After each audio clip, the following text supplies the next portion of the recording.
Russian DA, QPQ counterplan, the exports counterplan,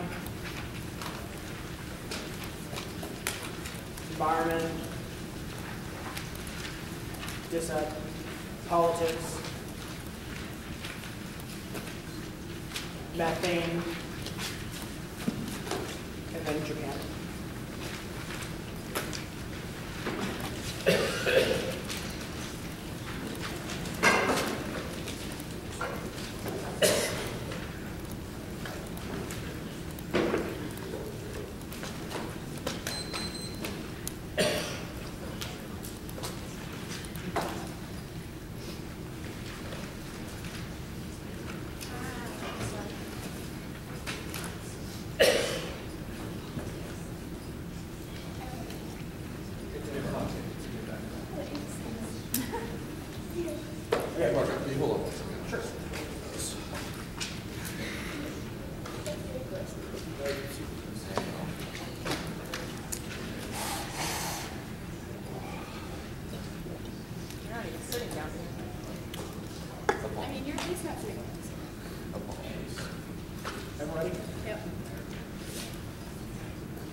We're not going for the second season, so Arctic War, the QPQ counterplan going back to the economy was explicitly made in the 2 and 6 despite the fact no evidence in the debate. I think I should be able to, or no one, I think I should be able to concede this argument without too much controversy. The other counterplan.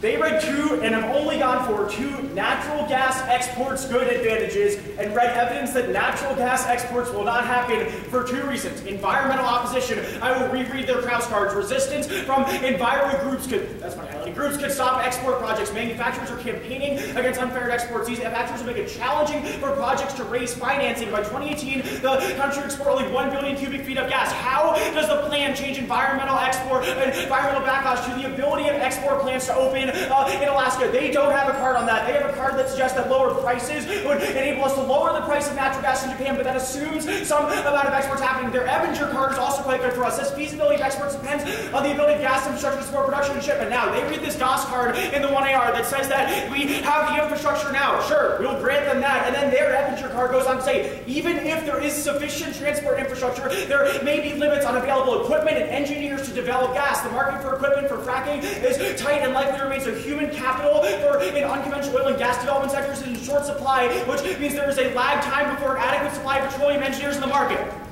Ask yourself, what on earth does the AF do to resolve any of this?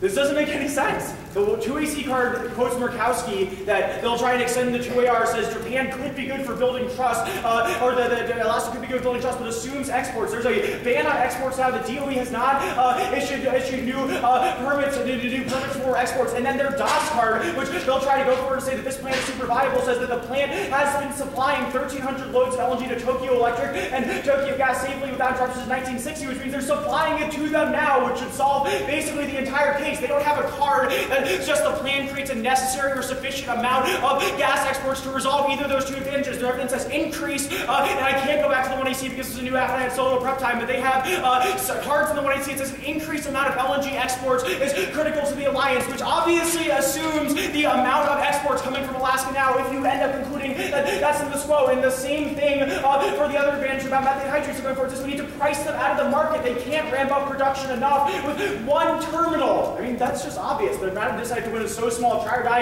is a terrible framing. We have some amount of marginal impact defense and all their impacts. They can do nothing to resolve any of it. The status quo should solve, and you end up concluding that sort of framing is better. That sort of framing is better if we buy this DOS card. That means status quo should solve our advantages. However, the only logical way to make decisions is to try and avert crises that you can actually avert. Now, I don't think they do a great job in the environment. DA, go there now. Environment leads to extinction. Invisible threshold theory makes a lot of sense. The 1AR 2AC does not extend impact defense by name or site, which makes it quite difficult for my time constraint. 2NR, the capital LE card she reads in the 1AR says that global warming doesn't cause biodiversity loss in the unidentified parts, which is a framing issue for why they don't turn the case. Also, the IDSO evidence. I just made a couple ad hoc attacks on IDSO. There's reason to disqualified and cites external studies that says that warming does not flip biodiversity. However, drilling in the Arctic uniquely kills the oceans there. Resiliency evidence from O2R evidence says that the danger of drilling is up in the status quo. Invisible threshold means that even if the nuclear 2 or does cause extinction, it's far more likely that biodiversity will, because you never know what keystone species will cause collapse. There's takeoff evidence from 97 from a lawyer arguing against the ESA, who is not as qualified as our evidence, which cites 17 new studies and the agglomeration of evidence. They say that cook doesn't trigger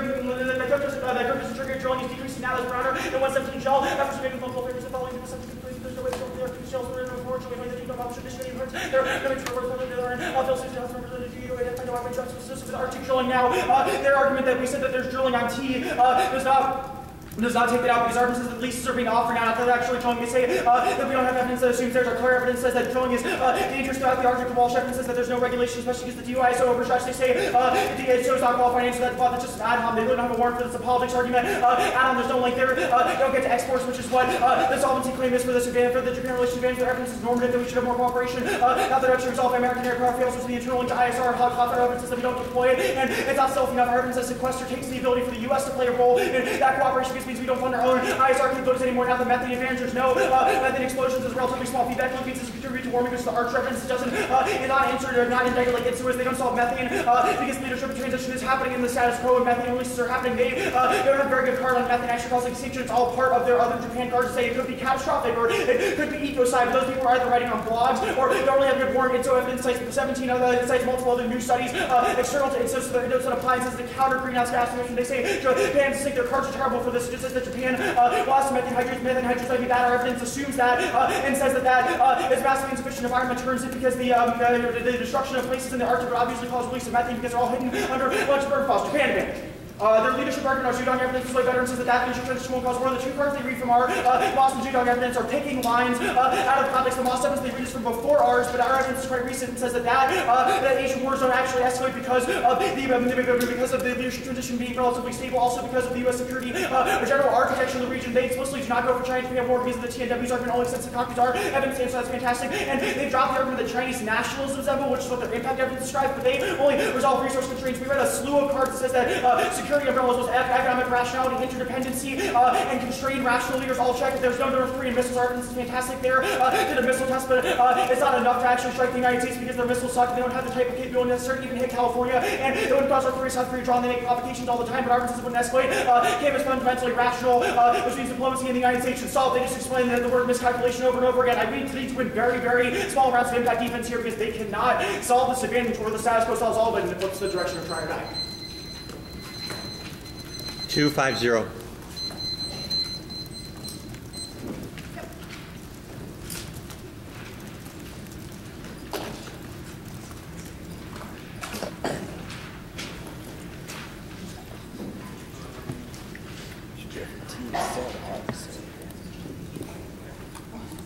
That's what all the streamers say. That's when I was gonna do that.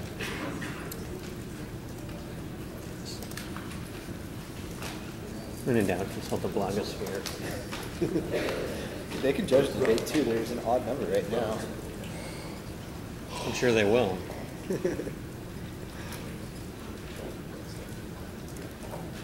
Let's see that the I can't even do that math.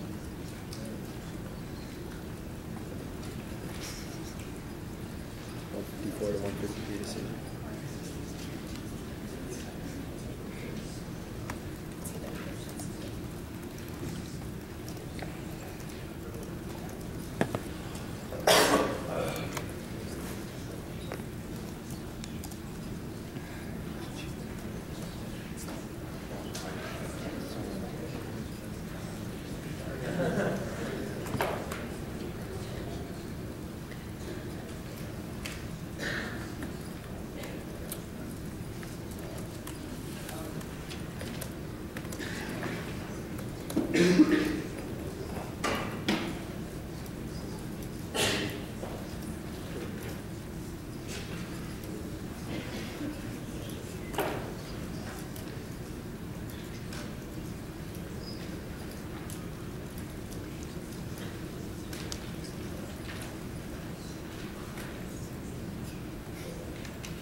It's the alliance advantage,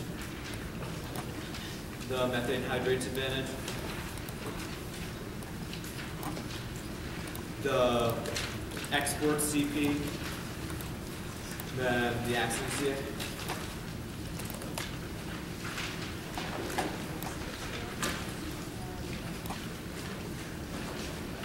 Can you say that one more time, Mark?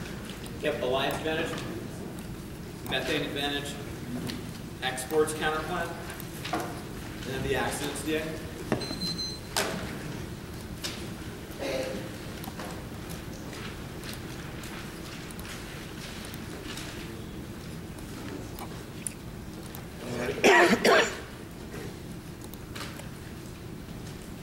It's trying to die for the affirmative saying conflict likely due to energy constraints assets to a nuclear only or reinvigorated Japanese U.S. alliance self declare evidence you should refer over all their impact even she's a professor and way more qualified all their evidence from Reuters and other journalists who have no qualification to talk about this are evidence from clear sex East Asian studies and new regional tensions from 2013 we just posting theirs as well and will escalate accidents as well as unwillingness to back down as well as regional armies and tensions as well as nationalism mean that DC lists the whole reason that's our awesome evidence draws in the U.S. as well which to concede a war for why it would escalate the global nuclear war that's the black evidence it turns biodiversity massive should globally blot up the sun makes it impossible for animals to live probably would also mess up the ocean in the short term which means you should default to a try or die framework here leadership will cause war his to an argument doesn't make any sense in the context of our specific transition argument our 2AC evidence is the alliance is currently on the brink because of the leadership transition only being very Japanese alliance also that the E2 evidence as well as 2AC evidence you read Asia will escalate even if their evidence is good generally that it will escalate you should read it through the lens of the specificity of our scenarios and contours is uniquely likely we have the best evidence in that context there. AC an example in diplomacy don't make any sense in the context of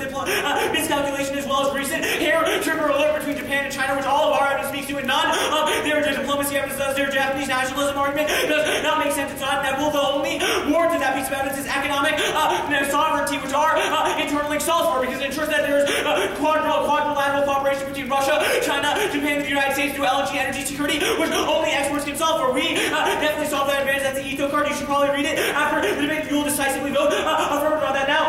The methane hydrates advantage. Methane is coming and causes extinction. This will be is coming and causes extinction. Armando Evans is not a blogger. He's pretty qualified. He has studied better studies than INSO, who is funded by the oil and gas industry. Our evidence says that methane in Japan is uniquely likely. Their impact even doesn't cut it because it's from 2010. Doesn't assume the new hydrate boom in Japan in a larger scale. Our evidence is all from this month assumes the technology they're using as well as the massive amount of hydrates that will be released. It pushes us over the tipping point within 5 years, which causes biodiversity loss, triggers their impact faster. They can't turn this because our internal link says that you have to stop methane hydrates in the next year or two in order to prevent the tipping point from happening, which means that it is absolutely try or die in their impact from revolution front extinction in the short term. Now the exports can plan natural gas exports will not happen in the lower 48, but they will be capable of coming from the Kenai plant, which is the key distinction. The plan is for that plant, which is already ready. The DOS card in the 1AR is fantastic on this question that he doesn't really deal with. The Avenger card is only talking about the lower 48, i.e. approving new export terminals. The Kenai plant already exists, which is a crucial misunderstanding that the 2NR assumes. The 2AC evidence is pretty good about why Siri solves this internal link as well, which is the Native American corporation that would get the right to Aboriginal title to drill immediately after the plan. That's 2013 evidence that he's conceded for why they can get production on fast and get to Kenai to export quickly. The affirmative gives natives the capability to drill. That conceded that Siri has a technology that was explained above. There's no ban on this argument. Siri has done it in the past, but the wells onshore are decaying, which is our unique disargument that they've conceded throughout the debate. The Bailey evidence is great on this question about declining wells. The ETO card connects that to why we need to reinvigorate LNG exports only through offshore drilling. This does not say the status quo. We need more exports. One terminal is enough. The Decker card has never been talked about, but he brought it up in the 2NR. One terminal is sufficient. The evidence says it has 17 trillion cubic feet of natural gas, which is sufficient to solve all other internal links. It's the only evidence specific to Cook, so you should prefer now the absence here.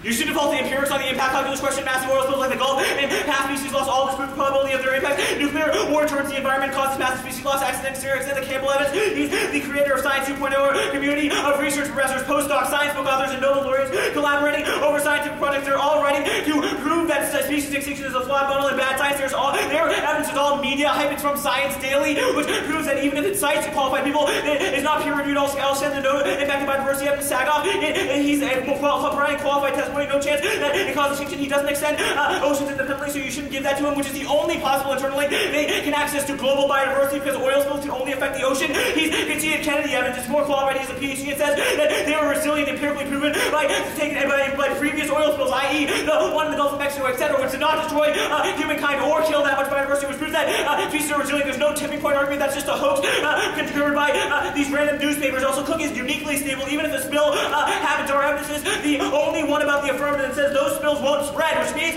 there's no link in the status quo. Drilling is way more likely to trigger, which is where I'm going now. Drilling is inevitable in other areas, which at least should be, at least if we win this argument, prove that all of their impacts are inevitable. They cannot make the new to win our argument about drilling down.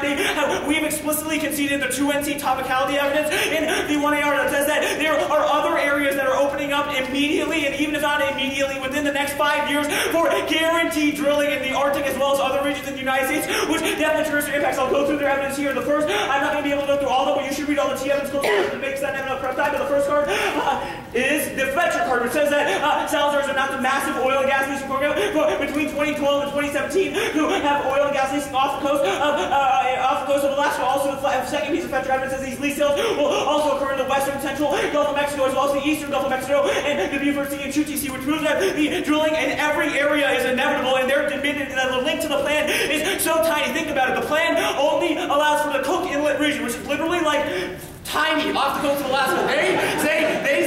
They say that causes global biodiversity collapse. If you cannot quantify the magnitude of the link versus the magnitude of these other plants opening, you cannot vote for this DA, and you should default to any risk of our evidence. Also, our 1AR basis of evidence, sorry I didn't extend this on the case, indict all of their evidence. The Moss evidence as well as their own Brunner's evidence concedes that miscalculation is uniquely likely, which proves that their 2013 cards are implied.